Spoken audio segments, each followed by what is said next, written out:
Hi everybody, how's it going? This is Humane at Home with the San Diego Humane Society. My name is Lovejoy and I am one of their painting educators that teaches classes here. And now that we're doing live at home feeds, I am promoting my Paint with Lovejoy class. And I will be walking you through this nice doggy sunset, and we do have a little cat option there. If you are following along at home, you are more than welcome to use any of the materials that you have on hand. You can use crayons, colored pencils, markers, watercolors, pastels, or acrylic paint like I'm using today. I do know that some of you ordered kits and I shipped those out on Monday, but given the current circumstances, it looks like they're being delivered today. So you can either watch this replay live on the San Diego Humane Society page, or if you jump over to the Paint with Lovejoy YouTube channel, I have two versions. I painted this demo this morning and it's on there. And then I have a palette knife option. There we go. You have two options, so you can do it with a palette knife background or you can do it with the brush background. So if you can't paint with us right now, you can definitely paint or get creative with us in the future. All right, so for this painting, we're actually going to start with our background and we're going to start with our light colors first. So we're going to put our yellows and oranges down here and then we'll put our light blues on the top. So I am starting with a kind of a flat, large brush, and we have our colors. I'm going to be using yellow and white first, and then yellow, white, and orange. Then we'll be moving into our shades of blue and saving the black for the last as our silhouette. So you do want to grab a little bit of water on your brush, but you never want your brush dripping wet with water. And we're going to be mixing equal parts yellow and white. And it's going to be kind of a nice lemony yellow color. Perfect. All right, so as we're painting the background, you have three brush strokes I want you to try. And whichever one that you feel more comfortable with, then you can kind of fill up your background with that. So first brush stroke to try is using kind of the full width of the brush, covers about 1 inch in space. Then you can turn your brush sideways, creates a bit of a smaller line, and this is the brush stroke I'll be using. Or if you are very frustrated or have anxiety or stress, literally make X marks and slap your brush on your canvas. That last brush stroke is by far all of my students' favorite brush stroke because it is so stress relieving. So if you, like I said, if you've got stuff that have frustrated you in this last week, throw it into your painting and you'll feel a little bit better afterwards. We don't solve problems though, but you at least feel better. All right, so we're going to be creating kind of an abstract shape on here. And if you're using student grade paint, I do recommend that you apply your paint just a little bit thicker so that way you have more opaque coverage. And then when we do some of our blending, you're able to blend a little bit easier. So again, we're just creating kind of an abstract shape here, and all you have to do at home is just kind of mimic what you see me doing or the shape that it's creating, and to the best of your ability, recreate that shape on your canvas. If you are working with a stretched canvas, I do recommend that you take the color around the sides, the top, and the bottom. That way it looks kind of nice when you hang it on your wall, having that color wrap around the edge. And if anybody has followed some of my painting classes before, you know that I recommend progress photos. And if you take progress photos while you paint, it's really nice to go back and look at those pictures and see how you transform a white canvas. So right now is a good spot to take a progress photo. And then I'm going to go right into more of the straight yellow. So I'm grabbing just yellow. And on the perimeter of the lighter yellow I was applying, we're going to apply this darker yellow or this brighter yellow. And it is going to overlap with that light yellow, the lemony yellow a little bit. And what you're going to notice is if you use light pressure on your brush where the two colors meet, you can soften that transition and soften that line. And this is called wet on wet blending. And we're going to be doing this as we kind of build all of our colors to get to the top of the canvas. Now, as I'm painting today, if there's any color that you prefer in your painting more than what I'm putting in my painting, or maybe you want to make this whole thing a sunset, go right ahead and change it. You are more than welcome to create this into what you want and to adjust the colors. This is just your version to paint, your time to paint. So now we're actually going to go back to that lemony yellow. We're going to mix that white and yellow, and then we're going to add a touch of orange. And we're still using the same brush, and you don't have to wash it out because we're kind of keeping with the nice warm colors. But that lemony yellow you were using, we're going to grab a tiny amount of orange, mix it in with there. And again, we're going for kind of this color right here that you see on the background. And your version may be a little bit brighter or lighter or darker than mine. That's okay. You're just kind of going for your version that you like. And same thing when we added the yellow to the light yellow. With this orangish color, we are overlapping those and blending that transition a little bit. If you're so inclined and you want to finger paint, go right ahead. You can take your finger and you can soften that line. And sometimes it's just really nice to kind of touch the paint, do wipe it off, don't touch anything at home or mom and dad are going to be upset about what they have to clean, but wash your hands with soap and water. All right, and again, if you want more of this color in your background, feel free to add more. And if you're taking pictures, another spot for a progress photo. Now I'm going to grab just the straight orange, and just like adding that straight yellow, I'm going on the perimeter to add a darker shade into our sunset. All right. And if you're one of my first-time painters, take a deep breath, relax. You may be holding your breath right now. I actually realized I was holding my breath because it's kind of interesting to paint and demonstrate to a slightly empty room and not have students that I can see their work. So as you guys are painting at home, please email any of your pictures to the San Diego Humane Society, post them on their Facebook. Feel free to post them on my YouTube channel or email them to me.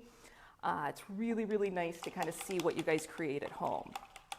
So once you've gotten your sunset colors to the liking that you want, we're going to clean our brush out really good, and we're going to be moving to blue paint. So you do want to make sure you get all of that paint out of your brush before you start mixing with the blue and the white. So before we do that, before we put our blue on here, we're actually going to put a little border of white right here. Because as we're adding our blue, if we come into the orange area, blue and orange are actually complementing colors, and they don't mix, they don't make a pretty color when they mix. So if we put a little perimeter of white right here, we're going to be blending our blue into the white compared to into the orange. So it's going to be super exciting. You're using your clean big brush, straight white paint. It's going to be kind of hard for you to see at home where I'm applying the white, because white on a white canvas is super exciting. But again, you want to just put about maybe 1/4 of an inch of white paint right above your orange sherbety color. And if you happen to get a little bit into your orange, that's okay. Don't stress about it. All right, and again, remember to breathe. Take a big inhale, just relax. It's just painting. It's not the end of the world. So now we're going to move into our light blue, and each one of you may have a slightly different shade of blue than what I have. But I'm going to pull some of that white aside. A tiny, even less pigment goes a long way to make your shade of blue. Here, hold it up. There we go. All right, so I'm going for kind of a light blue, and we're going to be filling in that whole area with our light blue, and then we'll be putting a darker shade on top of it. All right, so again, if you want to try one of those other brush strokes, feel free to do that. Maybe you didn't try the X marks or the cross hatching.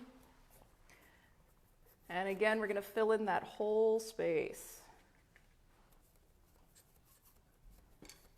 Oops, I think I just squirted paint on myself. So hopefully you're wearing old clothes, and if you do get acrylic paint on your clothes, it does wash out with soap and water. But welcome to my world if you've got paint on you. All right, we're going to grab some more white.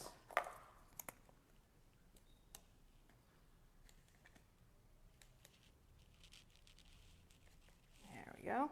And if you have to mix your shade of blue a second or third time, do not stress about trying to get the exact same shade of blue. We are going to be putting a darker shade in here and doing that wet on wet blending yet again. So having variety in your background only adds to the awesomeness of your painting. All right, and And once you've got a good portion of that space filled in, we're actually going to move down to the medium flat brush, or you can clean this brush out really good. But I'm going to use it kind of slightly dry, and right where that perimeter is, where we put that white, where it's coming up next to the orange, I'm just going to take that and kind of blend it in together, so that way we're kind of softening that line. And if you're doing this at home, you may notice that maybe you picked up some of the orange on your brush. Wipe it off, and then you can go back to doing your blending. And again, if some of that orange does move up into the blue, we learn as artists just to kind of embrace some of the things that happen, the happy accidents, and you work it in and adjust what you're creating. I do recommend that you paint on a regular basis and maybe paint the same painting 2 or 3 times, because it's going to be one of those things that you're going to be able to see where you learn and where you grow, and then you'll just notice how much more comfortable you get with the painting process. All right, so now I'm actually going to go back up to that large brush, and I'm going to make a darker blue. So I want you to go 2 or 3 shades darker than the blue you used to fill in this background. Oh, here we go. So yeah, so just going a little bit darker, and all I'm doing is just kind of pulling that blue right into it, and you can already tell that it's a little bit darker than my background. And then this is the fun part even more for the wet on wet blending. We're going to just kind of slap it on there. Maybe we'll throw a little bit right there. Looks kind of weird. Still using the same brush, light pressure, we're going to kind of blend these two together. And this is exactly what you did on your plate to kind of mix your color, but we're just doing it on the background instead. So it's a nice place to just kind of zone out, relax, and move the paint across the canvas. I am going to do one more shade darker, so it gets darker up towards the top. And if your brush strokes are showing up, that means you're pushing pretty hard with your brush. I kind of like expressive brush strokes, so if that's what you're doing, awesome. If you prefer a smoother brush stroke, use light pressure and then longer brush strokes across. And again, the more that you paint, the more comfortable this will become. So now I'm actually grabbing just the straight blue, because like I said, I wanted this top corner a little bit darker, slapping it on there. Let's go a little bit right here, maybe another little spot. Then I'm going to wipe the brush off after I drop paint on the floor. That will clean up later. All right, so wipe your brush off, and same thing. We're going to do that wet on wet blending with that light pressure. If you end up losing some of this darkness that you like, maybe you move your brush too much and it blends in there a lot, just reapply your color and do it a second time with less brush strokes. And this is usually where the finger painting comes in handy, and it's a lot of fun. If you're painting at home and you're finding that you're kind of shaking as your brush touches the canvas, if you exhale as you touch the canvas, you're going to be a little less shaky. So if you need to, as you're touching the canvas, just go, then it makes it a little bit easier to do your brush strokes without a shaky hand. All right, so not bad, and I'm actually painting sideways, so just taking a quick look at it from the vantage point that you guys are seeing it. So if you're painting at home, this is where I'd actually recommend that you pause the video and let this dry before you move into your black paint. So that way it doesn't mix with it underneath. I will not be waiting that long. I'm going to move right into painting that so you guys can see what's at home. But if you're also catching this on the replay, you can pause the video where you need to, paint along, pause it, and then pick it back up as needed. So while you're waiting for your background to dry, we have a kind of a step-by-step, let's see if I can get this on here, for how we're going to create our dog and our cat outline. And I recommend that you practice this on a scrap sheet of paper 2 or 3 times, as much as you need to, before you move into painting it on your canvas. And I recommend that you practice with your brush and black paint, so that way it makes it a little more comfortable when you go to your canvas to apply it. Now when you're doing this with your brush, and I'm going to actually just kind of paint it right on top of this paper here, when you're working with your brush, you want to kind of mind the pressure. Light pressure creates a bit of a skinnier line. More pressure is going to create a fatter line. So as you're kind of getting comfortable with the brush, just play with that. And if you need to, you can add a touch of water to your paint but again, you never want your brush dripping wet with water. So let's see, let's do it right here. This would be in imagining the ground that we'll be adding to later. And then step 1 is literally an upside down U shape. Step 2 is adding the head. And then we're going to add some ears. And if you have a pointy-eared dog, you'll be doing a triangle. If you want a floppy ear, we're going to do a square with a little cap on it. And for my cats, you'll be doing pointy triangles for the ears. And for the cat, I do have a tail. And then for the dog, I have the little haunches, his little legs right there. And then you would fill that in entirely. All right. So you guys are doing good. And hopefully you got a screenshot of that. I'm going to pull this back and I'm going to go ahead and move right into painting the background. And I'll be applying my paint rather thick because again, my background is still wet. I do want you to wait for your background to dry at home and then pick up the video and follow along as I do the steps. So again, moving into black paint, I'm in the middle brush. Sorry. Oh, that's okay. I think Are we back on? I think so. We're having technical difficulties. Sorry, we're all jumping into new directions. I had technical difficulties on my feed this morning. So I think we're good to go. All right. So just to kind of backtrack and reiterate, because I'm not quite sure where it stopped at, we're going to be putting the ground in that our dogs are going to be sitting on. So I am using that middle flat brush and straight black paint. And on the left-hand side, go up about 2 or 3 inches, make a little dash mark. Same thing on the other side, up about 2 or 3 inches, make a dash mark. They don't have to be exactly the same. And then we're going to create a smile. We're going to connect these 2 dash marks. So I'm going to start here so it's a little bit easier for you to see as we come across. We start on this area, dip down, big smile, and go back up to meet the other one. And like I said earlier, it does help when you smile, when you make your smile line. It just puts a little more energy into it. So once you've got your line on there, you may have a few chunky areas like that where you can see the underneath. I just want you to go back with your black paint. We're going to fill this in from this smile line to the bottom of the canvas. And like I said, I'm applying my paint pretty thick because my background's still mixing with it. If you allow your paint to fully dry at home, you'll basically be applying to a nice flat surface and you won't have any mixture happening. All right, again, remember to breathe, relax, you're painting. Aside from staring at the computer, watching this video, you are not staring into or utilizing an electronic device. And again, hopefully you are painting along and make sure you send us those pictures to the San Diego Facebook page or send them directly to me at my Paint with Lovejoy page. All right. So once you've kind of got your ground filled in there, you get a few of these little dots going. Again, it doesn't have to be perfect. So now we're going to move into painting our dog, and then I will do a little version of the cat. So going back to our step-by-step sample, I'm going to do a nice U shape for our dog, and I'm going to go ahead and fill that in. All right. And then we're going to put the head on there, which is another circle. Fill that in. And for the ears, I'm actually going to move down to the pointy brush just so I have a little bit more control. And I'm going to do 1 pointy ear and 1 floppy ear on our dog. And a nice triangle for the pointy ear.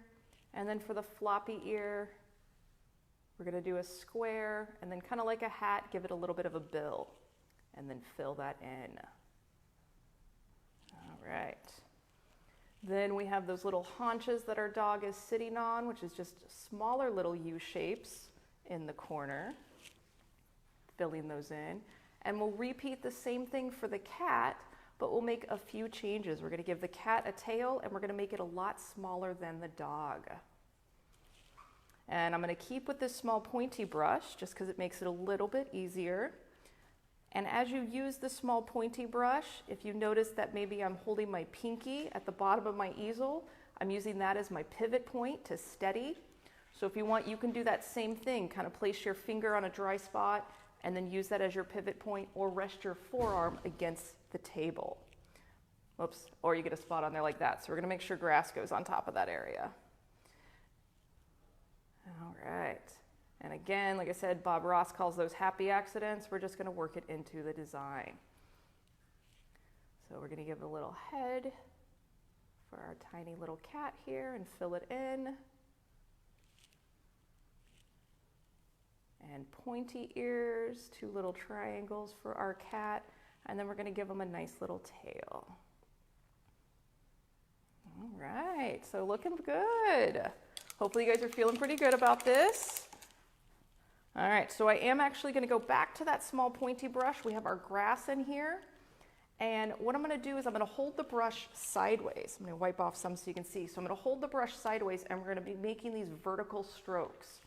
And I want you to imagine that each brush stroke is like a blade of grass. So I want you overlapping the brush strokes. Maybe your grass is dancing, maybe it's really lush and full, but do overlap those brush strokes so that way we have a nice kind of solid silhouette. And again, play with your pressure of your brush here. And if you need to, every now and then, wipe that brush off if you've gotten a lot of buildup. And don't forget some of the grass that's hanging out in between our cat and our dog. Now, when you're painting at home, if you want to do this and maybe switch out and actually use greens and yellows for your grass, feel free to do that. I have had some people in class put collars on their animals, put a little heart in there, write their name in it. Please feel free to make this your own painting and make it unique to what you want. That's what makes creativity so much fun. All right, so not too bad. I'm going to take a quick look. All right, a few other spots. If you want birds in your sky, we're going to be adding those. If you want an airplane, if you want to put a cityscape, if you want to put a paraglider in there, go right ahead. I did actually have somebody in class do a blimp, and then they had a message coming beyond the blimp, so get creative. For our birds, though, really, really simple. You're just going to make that kind of squished out M shape. Most things in art are rather simple and creative, so don't overthink the way a bird should look. And you can have as many or as few birds as you want on your painting. And remember, they come in different sizes, so maybe you've got some big birds, maybe you have some small ones, maybe they're flying in formation, kind of like the pelicans. All right, not bad. I think I kept it at about 25 minutes, so doing pretty good. Really appreciate you guys having me here today as this grows. And remember, please post your pictures of what you paint in the comments, tag the Humane Society, tag Paint with Lovejoy, and please keep painting. And if you do different versions of this later on down the road, still tag us in your photos. I like to see where that's going. All right. So I think that's good. Monday at 2 o'clock is going to be the next one, the next Humane at Home. And hopefully I will join you at a later date too. So thanks for joining us. Have a great day, guys.